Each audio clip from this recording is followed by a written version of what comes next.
ஒரு டேடியை பற்றி பேசணும். இப்போ ரெண்டாவது டேடிக்கு வருவோம். ரெண்டாவது டேடி யாருன்னா ராமதாஸ். அவர் வந்து ஒரு கடிதம் எழுதியிருக்காரு. யாருக்குன்னா தலைமை தேர்தல் ஆணையருக்கு டெல்லிக்கு வந்து ஒரு கடிதம் எழுதி மே 28ஆம் தேதியோட அன்புமணியோட அந்த தலைவர் பதவி காலம் முடிஞ்சிருச்சு. மே 29லேருந்து நான் தான் தலைவர், இது கட்சியோட சட்ட விதிப்படி தான் நடந்திருக்குன்னு சொல்லிட்டு கட்சி என் பேரில் தான் இருக்குன்னு இவர் எழுதி அனுப்பிச்சி விட்ருக்காரு. இதுக்கு நடுவில் அன்புமணி ராமதாஸ் அன்கோவை சேர்ந்தவங்க சில பேர் டெல்லிக்கு படையெடுத்திருக்காங்க.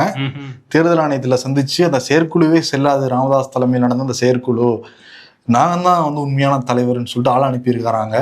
இதுக்கு நடுவில் காந்திமதி எப்படி செயற்குழு நடக்கிறப்ப காந்திமதியை முன்னாடி உட்கார வச்சு அப்புறம் நிர்வாகிகளே மேடையில உட்கார வைக்கிற மாதிரி ஒரு காட்சிகளாம் நம்ம வந்து பார்த்துருந்தோம். ஆமா, அக்கா அக்கான்னு அருள் வேற கத்திட்டு இருந்தாரு. ஆமா, ஏன்னா ராமதாஸ் உட்கார வைக்கலையா, நிர்வாகிகளே கூப்பிட்டு ராமதாஸ் கரெக்டா பின்னாடி கேமரால பாக்குற கரெக்டா போக்கஸா தெரியும் ராமதாஸ் அவங்க பின்னாடி காந்திமதி அப்படிங்கிற மாதிரி. என்னன்னா அன்புமணி ராமதாஸ் வந்து இளைஞரணி தலைவரா பொறுப்புல இருந்தா முகுந்தனே பக்கத்துல உட்கார வைக்க மாட்டேன், மேடையத்தை கூடலாம் சொல்லிக்கிட்டு இருந்தாரு. இப்ப முகுந்தனுடைய அம்மாவை ராமதாஸ் பின்னாடி உட்கார வச்சிருக்காங்க. இது ஒரு பெரிய குறியீடுன்னு சொல்றாங்க பாமகவுல. இப்ப காந்திமதிக்கு பொறுப்பு கொடுக்கப்படுமா அப்படின்னு என்ன கேட்டாங்கன்னா என்ன சொல்றாங்கன்னா ராமதாஸ் போக போக தெரியும்னு அந்த பாட்டை வந்து பாடி இருக்காரு. இந்த பாட்டு அவருக்கு ரொம்ப பிடிக்கும் போல.